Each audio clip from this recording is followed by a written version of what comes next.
O ito pa. Ano yung sunod? Mga kababayan, ito yung sunod nating pag-uusapan, no?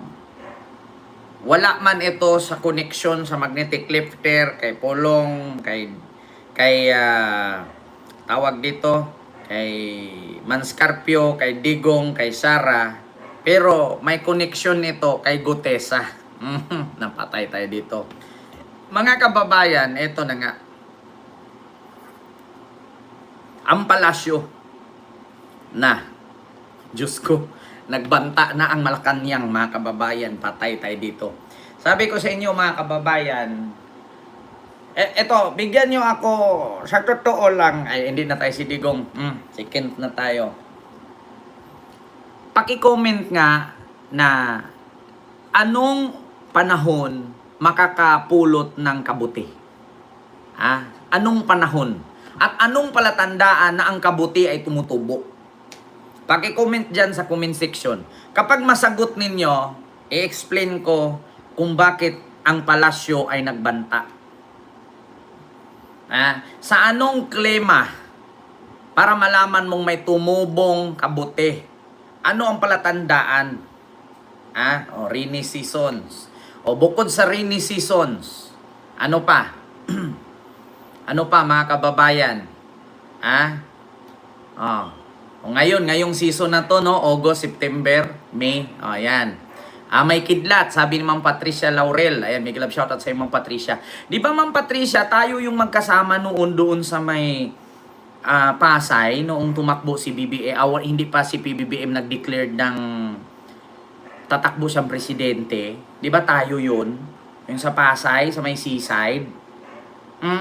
Naalala mo ba nun, Ma'am Patricia, na kasama natin si yung sa Aldab, si Doktora at saka si Direk. Oo, ayan, may lindol daw, may lightning.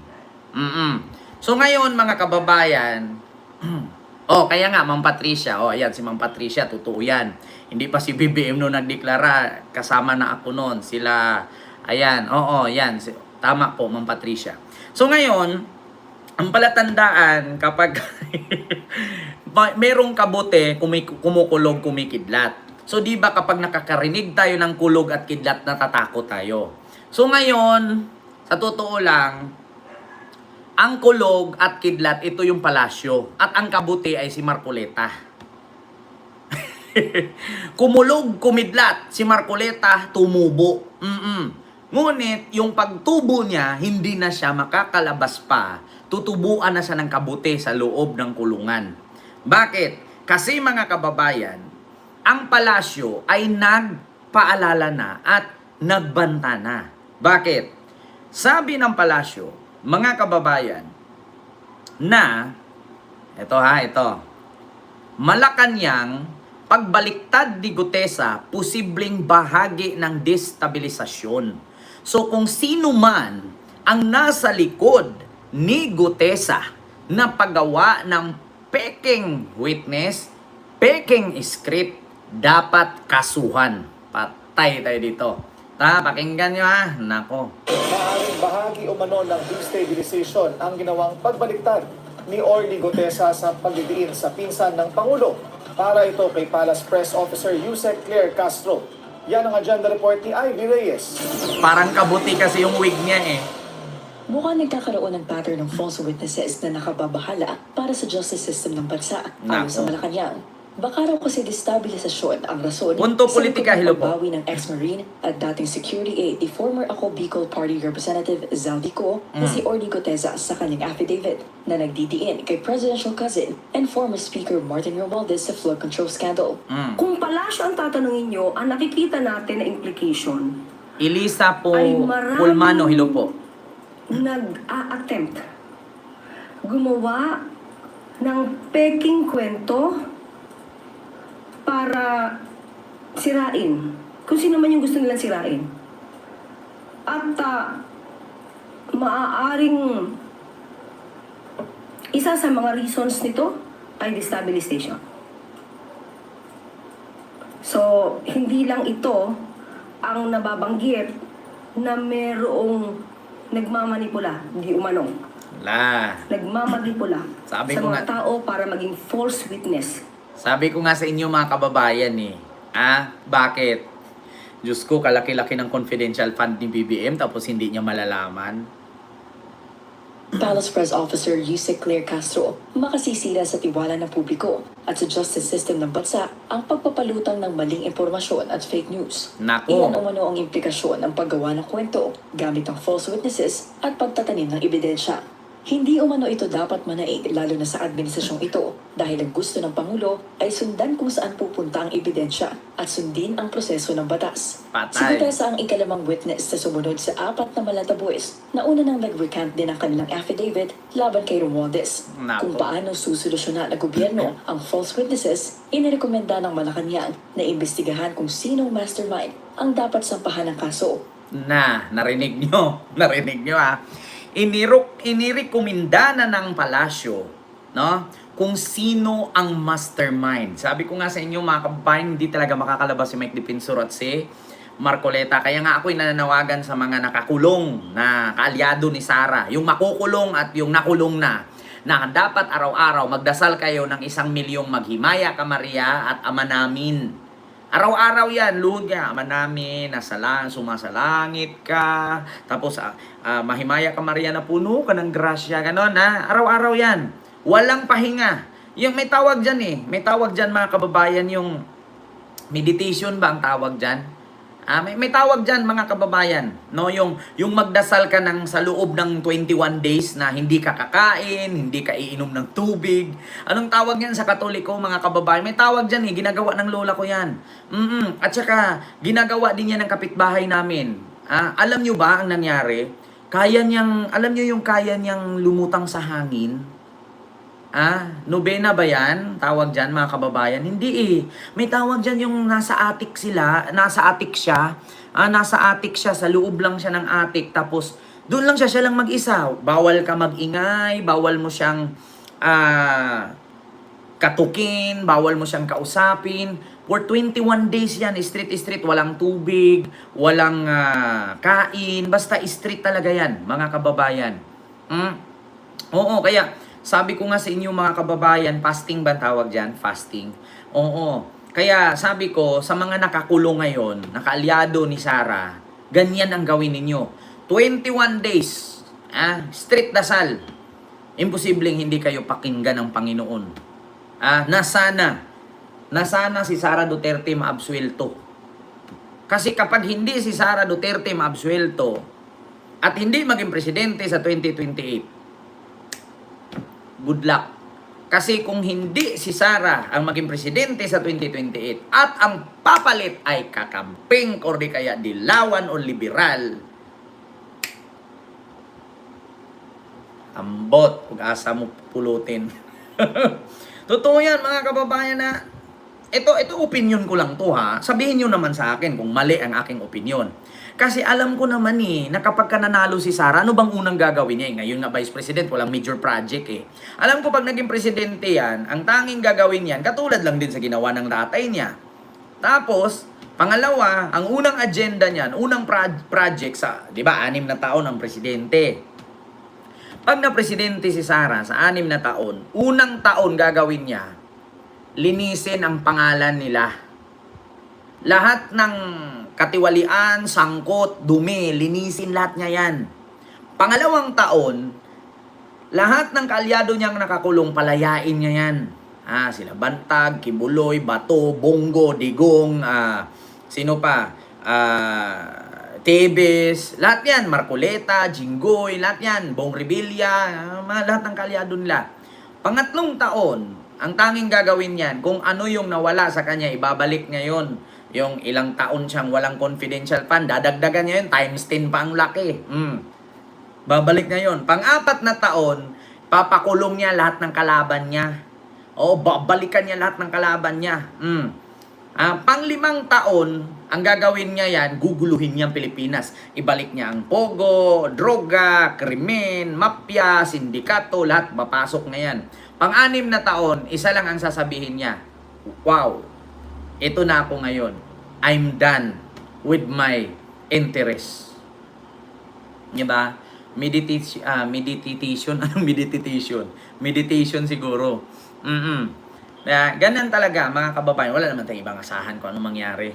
Oo. Pero yun nga ang sabi ng palasyo, na itong pag-recant ni Gutesa ay party ito ng destabilisasyon. Ibig sabihin po kasi mga kababayan ng destabilisasyon, ito po yung planong pagyurak, planong pagsira, planong pagwasak no, sa administrasyon ni BBM. Kasi sa totoo lang mga kababayan, hindi ko din alam eh.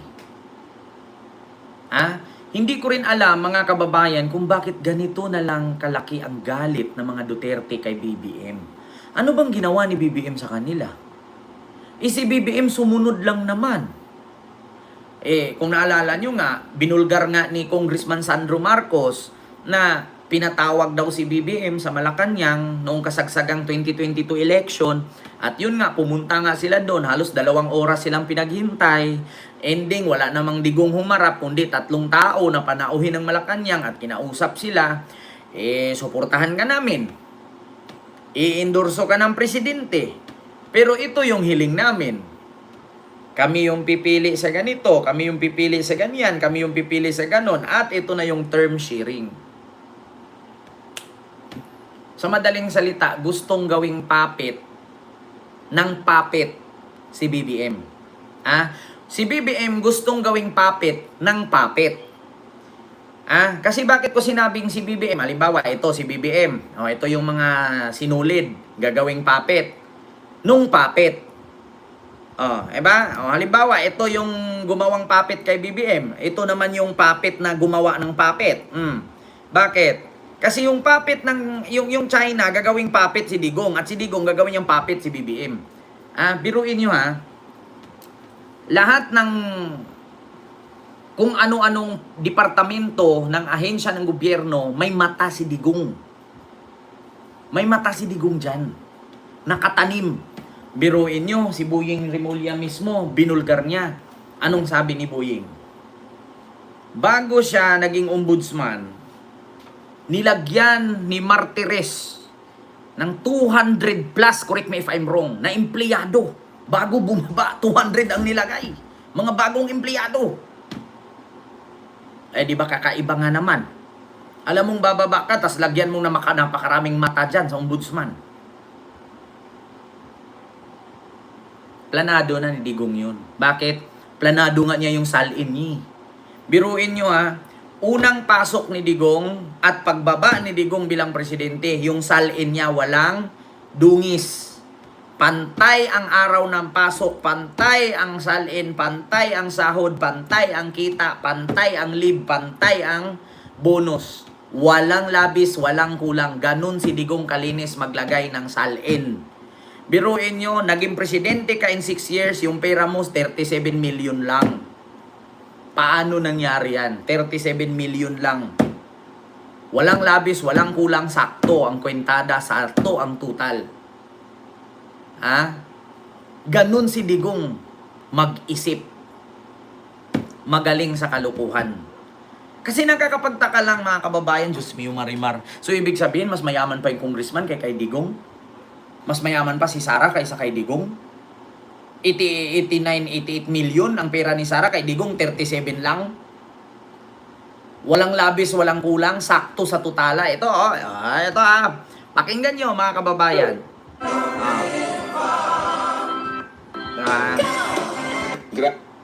Ito, salin ni Digong.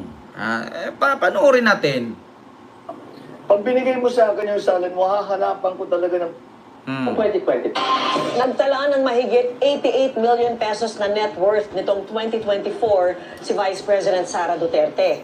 Umakyat yan ng mahigit 1,100% mula noong 2007 base sa paghimay ng GMA Integrated News sa kanyang Statement of Assets, Liabilities and Net Worth o SALE. Nakatutok si Maki Pulido. Sa pagsilip ng GMA Integrated News Research sa Statement of Assets, Liabilities and Net Worth ni Vice President Sara Duterte, makikita ang paglaki ng kanyang net worth mula nang una siyang pumasok sa politika hanggang nitong nakaraang taon. Mahigit 1,120% na pagtaas yan sa loob ng 17 taon. 2007, unang pumasok sa politika si Vice President Sara Duterte nang mahalal bilang Vice Mayor ng Davao City. Sa kanyang Statement of Assets and Liabilities o SALN noon, nagdeklara siya ng real properties na nasa mahigit 3.7 million pesos. Kabilang ang ilang lupa sa Davao City at condo sa Quezon City. Meron din siya noong personal properties na mahigit 5.4 million pesos at utang na nasa 2 million pesos. Kaya ang kanyang net worth noon lumalabas na nasa mahigit 7.2 million pesos. Nang maging mayor ng Davao City noong 2010, ang kanyang net worth umakyat sa mahigit 16.2 million pesos. Base yan sa dineklara niyang real properties na mahigit 10.8 million pesos, personal properties na mahigit 10.7 million pesos, at liabilities na mahigit 5 milyong piso. Hindi sumabak sa politika si VP Sara noong 2013, pero muling nahalal na mayor ng Davao City noong 2016. Walang hawak na kopya ng SALN ni Duterte ang GMA Integrated News Research mula 2016 hanggang 2021. Nang mahalal na vice-presidente noong 2022, ang kanyang net worth nasa mahigit 71 million pesos na. Kabilang dito ang mahigit 50 million pesos na lupain, house and lot at condo unit sa pangalan niya at ng asawang si Attorney Manasseh Carpio at kanilang mga anak. Meron din siyang personal properties na mahigit 23.8 million at mahigit 3.7 million pesos na liabilities. Tama po, Ma'am Patricia. Sa uli niyang SALN nitong 2024, nasa mahigit 88.5 million na ang kanyang net worth. Para sa GMA Integrated News, Maki Pulido, nakatutok, 24 oras. Hinimay rin ng GMA Integrated News ang Statement of Assets, Liabilities and Net Worth o SALN nina Ombudsman Jesus Crispin Remulla at sinundan niyang sina Samuel Martinez at Conchita Carpio Morales. Nakatutok si Salima Refran. Sa kanyang entry SALN na pumasok bilang ombudsman nitong Oktubre na nakuha ng GMA Integrated News Research, nasa mahigit 441.7 million ang kabuang net worth ni Ombudsman Jesus Crispin Remulla. Malaking bahagi ng kanyang assets mula sa 300 million na minana niya sa amang si dating Cavite Governor Juanito Remulla. 83 million ang halaga ng kanyang real properties na karamihan mga bahay at lupa sa Cavite, Las Piñas, Makati at Baguio. 52 million naman ang halaga ng kanyang mga sasakyan. Nilista rin ni Remulla na may stock siya. May pagkakautang siyang 300,000. Sinilip din ng GMA Integrated News Research ang mga SALN ni Remulla noong panahong una siyang naging congressman. Taong 2005, isang taon matapos mahalal, ang dineklara niyang net worth nasa 20.6 Sorry mga kababayan, pagkakalam ko wala dito kay Digong. million pesos. Pero, Hinimay ng GMA Integrated News ang Statement of Assets, Liabilities. ito mga kababayan, kasi wala talaga dyan ang salin ni Digong. Nasingit lang yun eh. Si Mel Chanco ang nagbalita nun.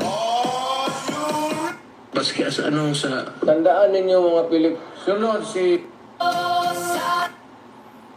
Ang kay Digong nasingit yun sa salin ni Sara. Siyempre lang yan eh. Para walang away. Pero sa GME News yun mga kababayan, na 37 million lang mga kababayan, 37M salin ni Digong.